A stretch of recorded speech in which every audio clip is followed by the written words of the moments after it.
Viernes, 24 de mayo de 2024. Materia común. Tesis jurisprudenciales y aisladas. 1 de 12.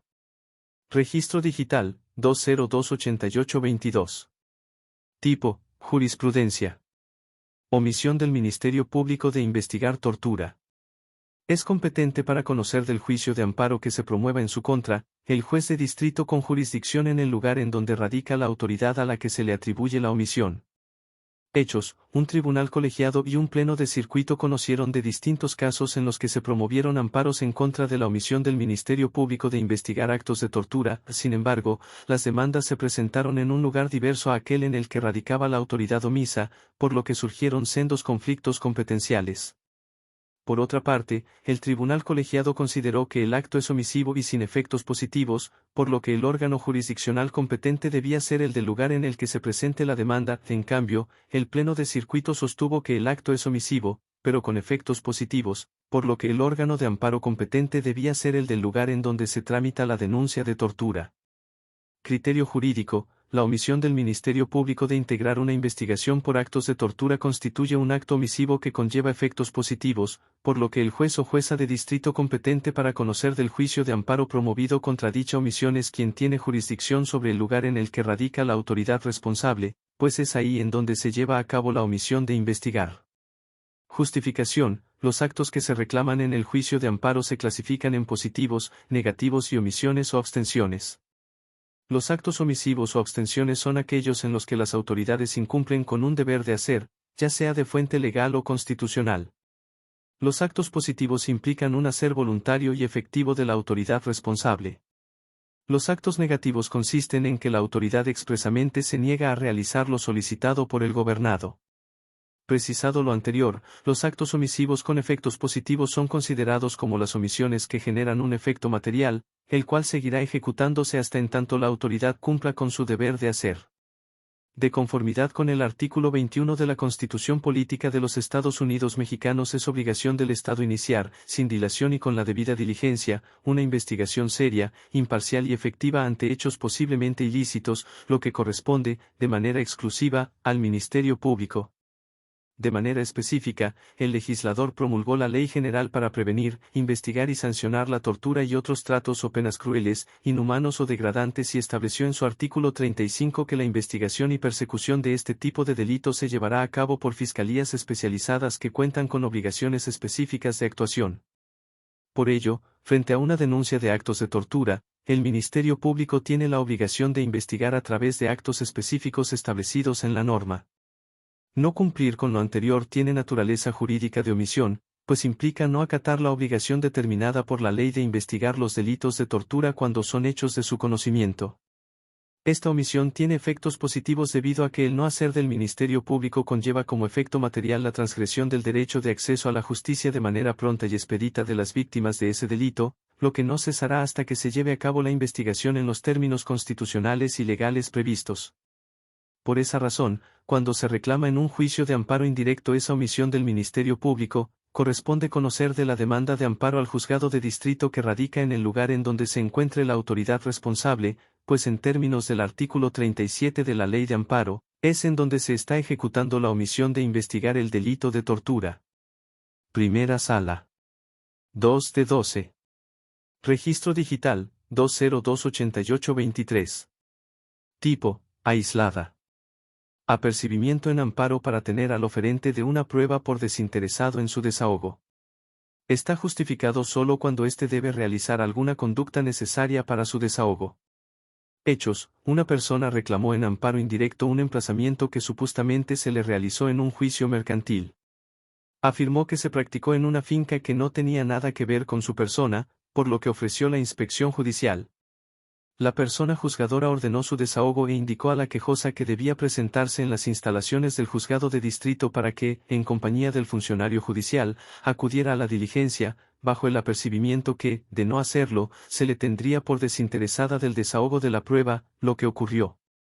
Criterio jurídico: este tribunal colegiado de circuito determina que está justificado el apercibimiento con la imposición de una sanción procesal consistente en tener a una parte como desinteresado en el desahogo de una prueba, cuando el oferente de una prueba deba realizar alguna conducta necesaria para su desahogo. Justificación. Las personas juzgadoras deben velar por la observancia de las reglas fundamentales que norman el procedimiento del amparo, dentro de las cuales se encuentra el derecho de las partes a que ofrezcan y se les admitan pruebas, conforme al artículo 119 de la Ley de Amparo.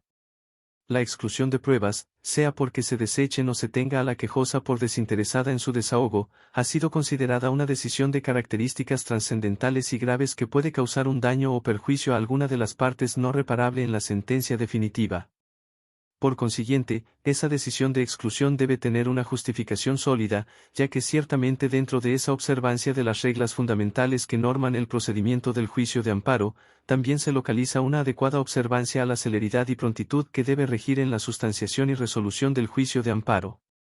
Por tanto, las juzgadoras tienen la facultad de imponer una sanción procesal a quien mediante su actuar entorpezca la prosecución del juicio, como cuando para el desahogo de una prueba la oferente deba realizar alguna conducta sin la cual no es posible materializar esa diligencia por parte del juzgador o del personal encomendado para la ejecución de la misma. En estos casos sí se infiere que no tiene interés alguno en el desahogo de una determinada prueba, por lo que el apercibimiento y, en su caso, su imposición tienen una justificación legal. Cuarto Tribunal Colegiado en Materia Civil del Tercer Circuito. Queja 530/2023. Miguel Fernando Castello Lebrija. 10 de enero de 2024. Unanimidad de votos. Ponente, Jessica Villafuerte Alemán. Secretario, Antonio Rodrigo Mortera Díaz. Esta tesis se publicó el viernes 24 de mayo de 2024 a las 10:29 horas en el Semanario Judicial de la Federación. 3 de 12. Registro digital, 2028829. Tipo, jurisprudencia. Firma que calza la demanda de amparo indirecto. El juez de distrito puede ordenar ratificarla cuando advierta, como hecho notorio, que no coincide con la que obra en diverso asunto tramitado por la misma persona. Hechos. Los tribunales colegiados de circuito contendiente sustentaron criterios contradictorios al analizar si es correcto prevenir a la parte promovente del amparo indirecto para que ratifique la firma que calza la demanda al advertir, como hecho notorio, que no coincide con la que obra en diverso asunto tramitado por la misma persona. Mientras que uno sostuvo que resultaba ilegal la prevención al no estar expresamente prevista en la ley de amparo, aunado a que se consideraban datos ajenos a los que obran en el propio juicio, el otro resolvió que la prevención es legal, ya que la ley no prohíbe tomar en cuenta asuntos diversos que son sometidos ante el juez para advertir discrepancias entre las firmas que obran en los mismos. Criterio jurídico. El Pleno Regional en Materias Penal y de Trabajo de la Región Centro-Sur, con residencia en la Ciudad de México, determina que cuando una demanda de amparo calza una firma aparentemente distinta, comparada con otra estampada en un diverso juicio o procedimiento tramitado ante el mismo u otro órgano jurisdiccional, la persona juzgadora de distrito está facultada para considerar ese hecho como notorio y, por ende, requerir a la parte promovente su ratificación o reconocimiento. Y, en caso de no cumplir con la prevención, tener por no presentada la demanda. Justificación. En términos del artículo 114, fracción I, de la Ley de Amparo, la discrepancia de la firma que calza una demanda de amparo y la que obra en otro procedimiento radicado ante el propio u otro órgano jurisdiccional, constituye una irregularidad que justifica y faculta al órgano jurisdiccional para invocar como hecho notorio y requerir a la parte promovente para que ratifique o reconozca la firma asentada en la misma, al ser el signo manuscrito a través del cual se expresa la voluntad de ejercer la acción de amparo, siempre y cuando se tengan las constancias a la vista, ya sean físicas o electrónicas, lo cual resulta acorde con la premisa de que el juicio debe seguirse a instancia de parte agraviada, en términos de los artículos 107, fracción I, constitucional y sexto, de la Ley de la Materia. Pleno Regional en Materias Penal y de Trabajo de la Región Centro-Sur, con residencia en la Ciudad de México. Contradicción de criterios 32/2024. Entre los sustentados por el tercer y el cuarto tribunales colegiados, ambos en materia de trabajo del tercer circuito. 10 de abril de 2024. 3 votos de las magistradas Rosa María Galván Zárate y María Enriqueta Fernández Hager y del magistrado Héctor Lara González. Ponente, magistrada María Enriqueta Fernández Hager. Secretario, Luis Omar García Morales. Criterios contendientes. el sustentado por el Tercer Tribunal Colegiado en Materia de Trabajo del Tercer Circuito, al resolver la queja 202/2023, y el diverso sustentado por el Cuarto Tribunal Colegiado en Materia de Trabajo del Tercer Circuito, al resolver la queja 185/2023. Esta tesis se publicó el viernes 24 de mayo de 2024 a las 10:29 horas en el Semanario Judicial de la Federación y, por ende, se considera de aplicación obligatoria a partir del lunes 27 de mayo de 2024, para los efectos previstos en el punto 9 del Acuerdo General Plenario 1/2021. 4 de 12. Registro Digital, 2028830. Tipo, jurisprudencia. Impedimento previsto en la fraccionamiento 8 del artículo 51 de la Ley de Amparo. Es necesario que la persona juzgadora exponga razones que evidencien el nexo causal entre los elementos objetivos invocados y el riesgo de pérdida de su imparcialidad. Hechos: los tribunales colegiados de circuito contendiente sustentaron criterios contradictorios al analizar si para que se actualice la causa de impedimento prevista en el artículo referido, basta la manifestación de la persona juzgadora en el sentido de que determinada situación conlleva un riesgo de pérdida de su imparcialidad, o si es necesario que aporte mayores argumentos tendentes a precisar o esclarecer esta afirmación.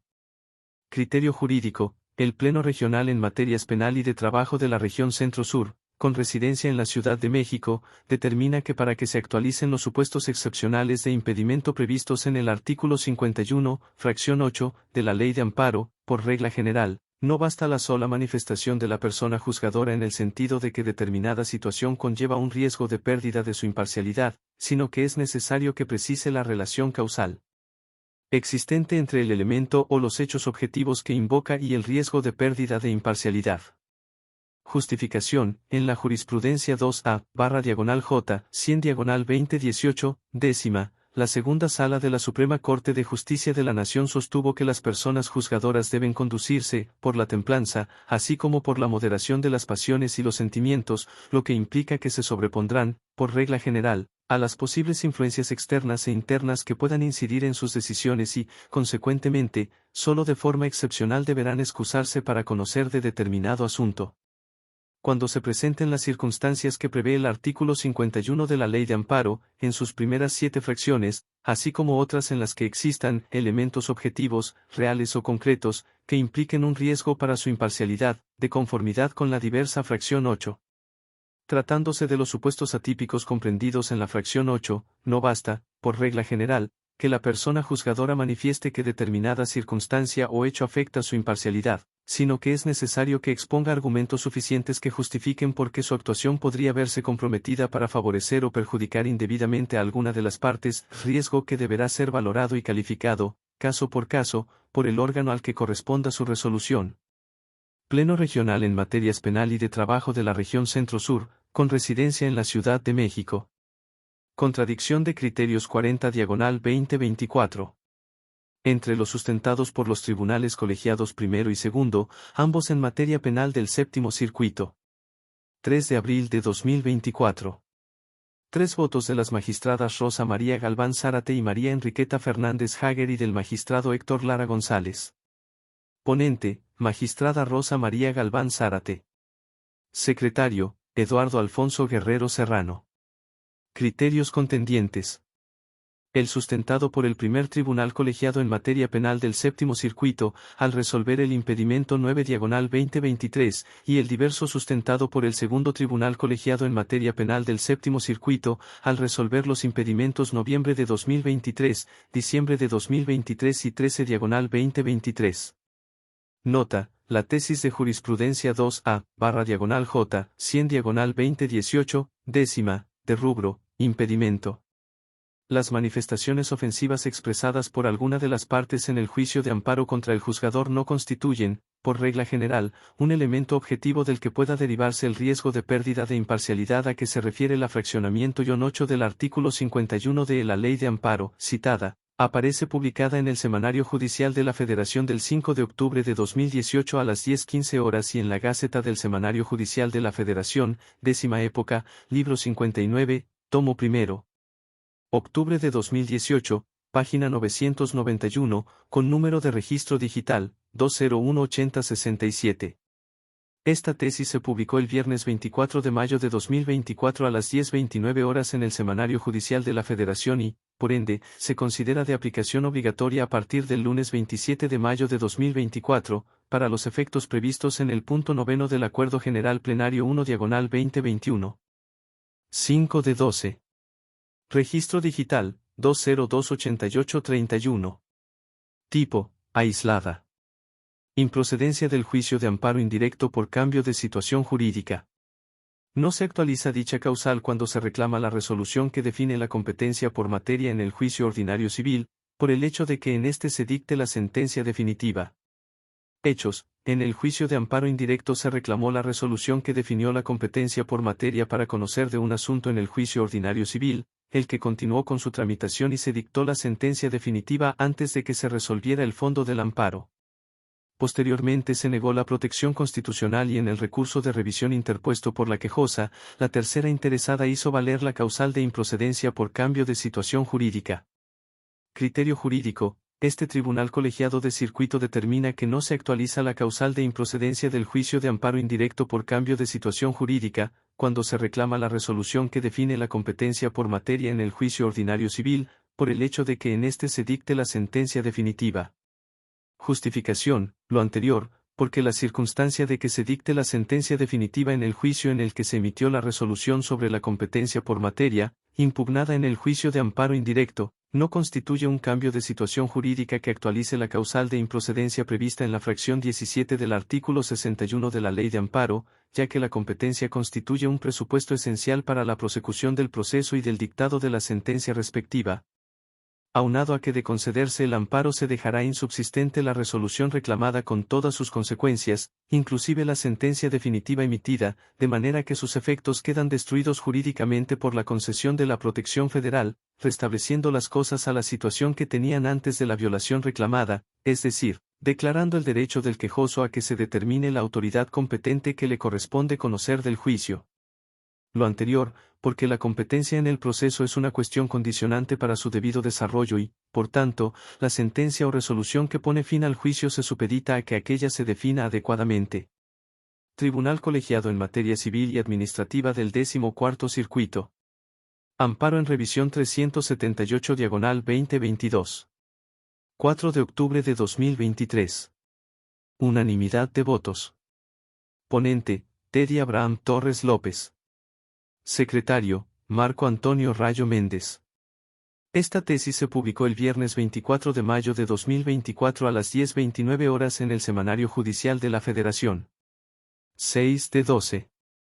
Registro digital, 2028832. Tipo: jurisprudencia. Incidente de nulidad de notificación del acto reclamado. Puede promoverse simultáneamente al juicio de amparo, pues no genera la improcedencia de este juicio, en virtud de que su estudio no incide en la constitucionalidad del acto. Hechos: dos tribunales colegiados de circuito llegaron a conclusiones diversas al analizar la improcedencia del juicio de amparo cuando la persona quejosa promovió, paralelamente, un incidente de nulidad contra la notificación del acto reclamado. Uno de los tribunales sostuvo que la interposición del incidente produce la improcedencia del juicio porque, de resultar fundado, deberá practicarse nuevamente la notificación y la persona interesada podrá impugnar el acto a través del juicio de amparo. El otro tribunal determinó que no se actualiza la causal de improcedencia pues el incidente de nulidad únicamente puede dejar sin efectos la notificación, pero no el acto reclamado en sí mismo. Además, si se declara improcedente el juicio de amparo y el incidente de nulidad resulta infundado, ello traerá como consecuencia que se deje sin defensa a la persona promovente. Criterio jurídico: no se actualiza la improcedencia del juicio de amparo relativa a que se esté tramitando un recurso que pueda modificar, revocar o nulificar el acto reclamado, cuando una persona promueve un juicio de amparo y, simultáneamente, hace valer un incidente de nulidad en contra de la notificación del acto reclamado, pues este medio de defensa no tiene por objeto incidir en la constitucionalidad del acto, sino que solo cuestiona la legalidad de su notificación. Justificación: la actualización de una causa de improcedencia en el juicio de amparo requiere de una simple subsunción, sin que la persona juzgadora pueda acudir a una aplicación análoga o demasiado amplia para que justifique la improcedencia del juicio, a tal grado que se limite el derecho de acceso a la justicia de las personas. Es decir, en estos casos la interpretación es restrictiva. En cambio, Para justificar la procedencia del juicio de amparo es admisible una interpretación abierta o flexible, en atención al principio pro acción. El artículo 61, fracción 19, de la Ley de Amparo establece que el juicio de amparo es improcedente si se está tramitando ante los tribunales ordinarios algún recurso o medio de defensa legal que pueda tener por efecto modificar, revocar o nulificar el acto reclamado. No obstante, esta causal no se actualiza cuando la persona quejosa promueve el juicio de amparo y, paralelamente, plantea un incidente de nulidad en contra de la notificación de dicho acto, pues el incidente no tiene el alcance de modificar, revocar o nulificar el acto que se reclama. En este escenario, el incidente únicamente dejaría insubsistente la notificación para que vuelva a ser practicada conforme a la ley aplicable, pero el acto reclamado queda intacto. En consecuencia, la persona juzgadora debe verificar si el medio de defensa interpuesto en realidad tiene los alcances de un recurso efectivo en contra del acto que se combate, ya que es incorrecto hacer extensiva una causa de improcedencia a supuestos no aplicables, a través de interpretaciones análogas o similares, para declarar la improcedencia del amparo. Primera Sala. 7 de 12. Registro digital, 2028842. Tipo, aislada. Prueba testimonial en el juicio de amparo indirecto. No procede declararla desierta antes de la celebración de la audiencia constitucional, ante el incumplimiento del oferente de proporcionar un nuevo domicilio del testigo.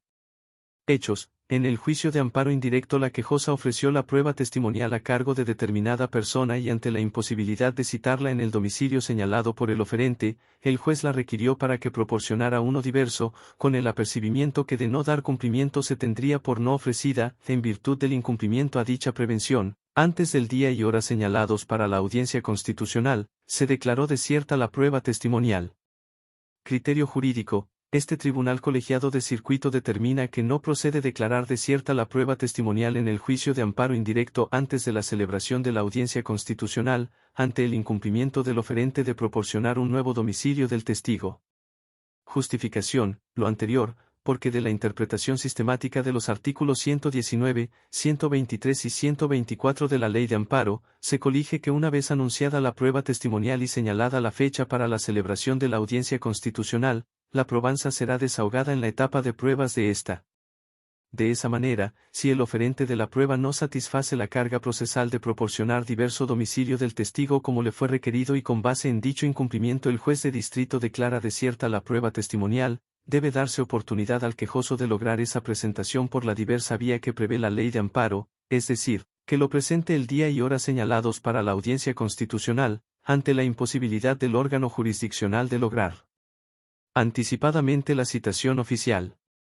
Máxime que la trascendencia de que el oferente de la prueba presente a los testigos radica en que el juez pueda desahogar la prueba y que de esta manera cuente con mayores elementos para dictar la sentencia. Primer Tribunal Colegiado en Materia Civil del 12º Circuito. 8 de 12. Registro digital, 2028843.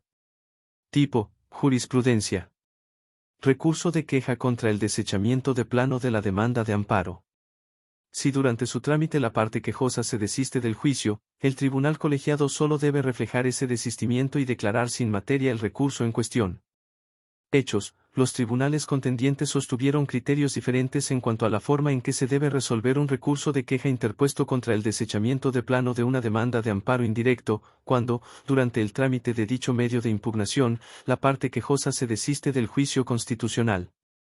Criterio jurídico: la primera sala de la Suprema Corte de Justicia de la Nación determina que, si durante el trámite de un recurso de queja interpuesto contra el desechamiento de plano de una demanda de amparo, la parte quejosa se desiste debidamente del juicio constitucional, el tribunal colegiado solo debe reflejar dos aspectos en su resolución, a saber, tener por desistido al quejoso de su demanda y declarar sin materia el recurso en cuestión.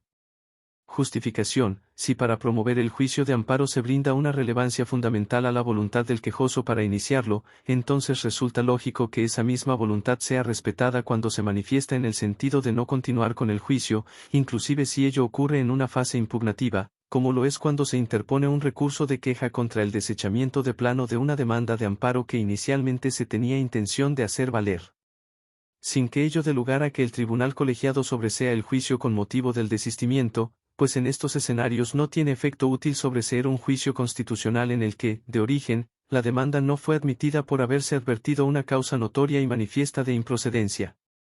De este modo, el recurso de queja debe quedar sin materia porque ya no subsiste el interés perseguido con su interposición, consistente en revocar o modificar el auto de desechamiento, máxime que este último será sustituido procesalmente por la resolución del propio tribunal colegiado en la que tenga por desistida a la parte quejosa de su acción de amparo. Primera Sala. 9 de 12. Registro digital, 2028844. Tipo, aislada. Recurso de queja contra el auto que tuvo por no presentada una demanda de amparo indirecto. Si el tribunal colegiado de circuito advierte que se reclamó un acto impugnable en amparo directo, debe abocarse al conocimiento del asunto en esta vía. Hechos: en amparo indirecto se reclamó la resolución que confirmó el acuerdo que tuvo por no presentada una demanda de nulidad promovida ante el Tribunal Federal de Justicia Administrativa. La persona juzgadora resolvió tener por no presentada la demanda porque la quejosa incumplió la prevención que le formuló, por lo que ésta interpuso recurso de queja.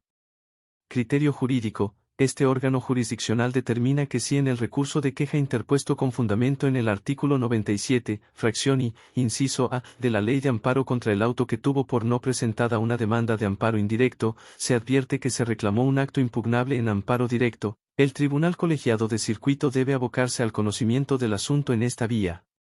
Justificación: el artículo 44 de la Ley de Amparo prevé que el tribunal colegiado de circuito que conozca de la revisión interpuesta contra la sentencia definitiva dictada en un juicio de amparo indirecto que debió tramitarse como directo, debe declarar insubsistente la sentencia recurrida y abocarse a su conocimiento en la vía directa, lo cual es aplicable analógicamente al recurso de queja, porque la vía es la manera de proceder en un juicio siguiendo determinado trámite, constituye un presupuesto procesal de orden público, ya que es una condición necesaria para la regularidad del desarrollo del proceso, y es insubsanable, pues sin ella no puede dictarse válidamente una sentencia de fondo sobre la pretensión litigiosa, de ahí que debe ser analizada incluso de oficio por el juzgador, a efecto de garantizar el respeto a los derechos fundamentales al debido proceso y a la legalidad reconocidos en los artículos 14, 16 y 17 de la Constitución Política de los Estados Unidos Mexicanos. 24º Tribunal Colegiado en Materia Administrativa del Primer Circuito. Queja 329/2023. Grupo Tradeco, SADCV 31 de agosto de 2023. Unanimidad de votos. Ponente: Gustavo Roque Leiva. Secretario: Clemente Morales Hilario. Esta tesis se publicó el viernes 24 de mayo de 2024 a las 10:29 horas en el Semanario Judicial de la Federación. 10 de 12. Registro digital, 2028856. Tipo: jurisprudencia. Suspensión en amparo indirecto. Es improcedente contra la omisión de nombrar a la persona comisionada del Instituto Nacional de Transparencia, Acceso a la Información y Protección de Datos Personales, INAI. Hechos: los tribunales colegiados de circuito contendiente sustentaron criterios contradictorios al analizar la procedencia de la suspensión definitiva contra la omisión del Senado de nombrar a la persona comisionada del Instituto Nacional de Transparencia, Acceso a la Información y Protección de Datos Personales, INAI. Mientras que uno la negó, porque de concederla para que la responsable repare la conducta omisiva equivaldría a resolver el amparo en lo principal, el otro confirmó la concesión, al considerar que tiene el carácter de tutela anticipada con efectos restitutorios, en términos de la tesis de jurisprudencia 2A/J 22/2023, 11ª, de rubro, suspensión del acto reclamado con efectos restitutorios. Parámetros que debe tomar en cuenta el juzgador al analizar la posibilidad de concederla ante la eventualidad de que, con ello, se deje sin materia el juicio de amparo en lo principal, y de lo resuelto por el alto tribunal en la controversia constitucional 280/2023. Criterio jurídico: el Pleno Regional en Materias Administrativa y Civil de la Región Centro-Norte, con residencia en la Ciudad de México, determina que es improcedente la suspensión contra la omisión del Senado de la República de designar a la persona comisionada del INAI. Justificación: de acuerdo con la doctrina jurisprudencial del Alto Tribunal sobre la concesión de la suspensión en amparo indirecto tratándose de actos omisivos, el Tribunal de Amparo debe constatar, 1. Si los efectos de la omisión se prolongarán en el tiempo, y 2. Si de negarse el amparo, los efectos de la medida podrían quedar insubsistentes. Aun cuando los efectos de la omisión reclamada se prolongan en el tiempo, no se satisface el requisito de la transitoriedad de la medida, pues si se ordena a la responsable que nombre a la persona comisionada, esta designación se tornaría en un acto definitivo con existencia propia, se prolongaría más allá del juicio de amparo y sería incompatible con el escenario de que se negara la protección constitucional. Pleno regional en materias administrativa y civil de la región Centro-Norte, con residencia en la Ciudad de México. 11 de 12. Registro digital, 2028857. Tipo, jurisprudencia. Tercero extraño en juicio de prescripción positiva. Posee interés jurídico en el amparo indirecto si se ostenta como legítimo propietario para reclamar la falta de emplazamiento a dicho juicio civil. Hechos. 2 juzgados de distrito conocieron de juicios de amparo en los que las partes quejosas ostentaron la legítima propiedad de bienes inmuebles y reclamaron su falta de llamamiento a los juicios de prescripción positiva en los que se disputaba la posesión de dichos bienes. Ambos juzgados determinaron que carecían de interés jurídico para acudir al amparo. Las partes interpusieron recurso de revisión y los respectivos tribunales colegiados de circuito llegaron a conclusiones distintas al resolverlos, pues uno de ellos concluyó que la parte quejosa sí tiene interés jurídico para promover juicio de amparo en contra de la falta de emplazamiento porque el propósito del juicio de prescripción positiva es declarar en favor de alguien la propiedad del bien. Mientras que el otro tribunal colegiado determinó que el tercero extraño carece de interés jurídico porque la sentencia emitida en dicho juicio no contiene un mandato de ejecución sobre sus bienes, ni declara la nulidad del título con el que se ostenta con dicha calidad. Criterio jurídico. La persona que se ostenta como legítima propietaria de un bien inmueble sí tiene interés jurídico para reclamar en el juicio de amparo indirecto, como tercero extraño al juicio, la falta de emplazamiento en el juicio civil de prescripción positiva que pretende dilucidar la propiedad de dicho bien. Justificación. La finalidad de los juicios de prescripción positiva es adquirir el derecho real de propiedad respecto de un bien inmueble, mediante la posesión pacífica, continua, pública y en concepto de dueño por el tiempo que establezca la normativa aplicable. La sentencia emitida en estos juicios civiles se traduce en un título inscribible en el registro público de propiedad, que comprueba la titularidad del derecho de propiedad del inmueble, el cual puede ser oponible a terceros. Por otro lado, el artículo 5, fracción 3, de la Ley de Amparo detalla que las personas extrañas al procedimiento que tengan un interés contrario al del quejoso tienen el carácter de tercero interesado para efectos del juicio de amparo. En atención a lo anterior, los juicios de prescripción positiva generan importantes molestias a quien resulte ser el legítimo propietario del inmueble. Esta situación es suficiente para afirmar que se debe reconocer el interés jurídico en el juicio de amparo indirecto a quien se ostenta como propietario, y lo acredite con un documento fehaciente, y no fue llamado al juicio de prescripción positiva, para que esté en posibilidades de plantear una afectación a sus derechos humanos de audiencia y defensa previstos en el artículo 14 constitucional. Considerar lo contrario, esto es, que la persona que se ostenta como legítima propietaria del inmueble no cuenta con interés para reclamar en el juicio de amparo indirecto la omisión de comparecer al juicio de prescripción positiva, generaría mayor inseguridad jurídica sobre el bien inmueble en disputa, pues pasará más tiempo sin que se tenga certeza sobre el verdadero propietario. Primera Sala. 12 de 12. Registro digital, 2028859. Tipo, aislada. Violaciones procesales en la etapa de ejecución de sentencia. Pueden reclamarse en amparo indirecto vía conceptos de violación, sin destacar como acto reclamado cada una, cuando dicha fase concluya. Hechos. Una persona moral promovió amparo indirecto en el que señaló como actos reclamados cada una de las violaciones procesales que consideró cometidas en la etapa de ejecución de sentencia. Criterio jurídico. Este tribunal colegiado de circuito determina que las violaciones procesales cometidas en la etapa de ejecución de sentencia, que no constituyan la última resolución dictada en el procedimiento respectivo, pueden reclamarse vía conceptos de violación en amparo indirecto, cuando dicha fase concluya, sin destacar como acto reclamado cada una de ellas. Justificación. De acuerdo con la tesis de jurisprudencia 1A/J 52/2020, décima, sustentada por la primera sala de la Suprema Corte de Justicia de la Nación, de rubro, amparo indirecto. Procedencia conforme la fraccionamiento 4 del artículo 107 de la Ley de Amparo.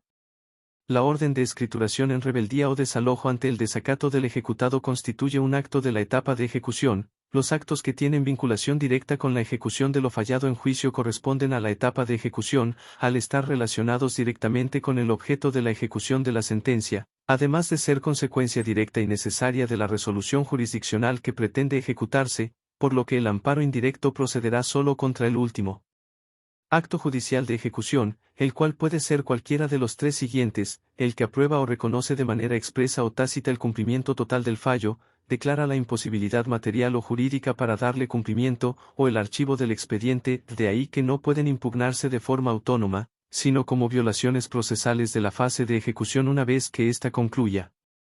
Por tanto, al impugnar la última resolución que se pronuncie en el procedimiento de remate podrán reclamarse vía conceptos de violación, las violaciones procesales que hayan dejado sin defensa a la parte quejosa cometidas en el transcurso de esa etapa, y no como actos reclamados, porque al intentarse de esa forma se actualizaría la causal de improcedencia deducida de la interpretación a contrario sensu de la fracción 4 del artículo 107, relacionada con la fracción 23 del diverso 61, ambos, de la Ley de Amparo, al no constituir la última resolución dictada en el procedimiento respectivo.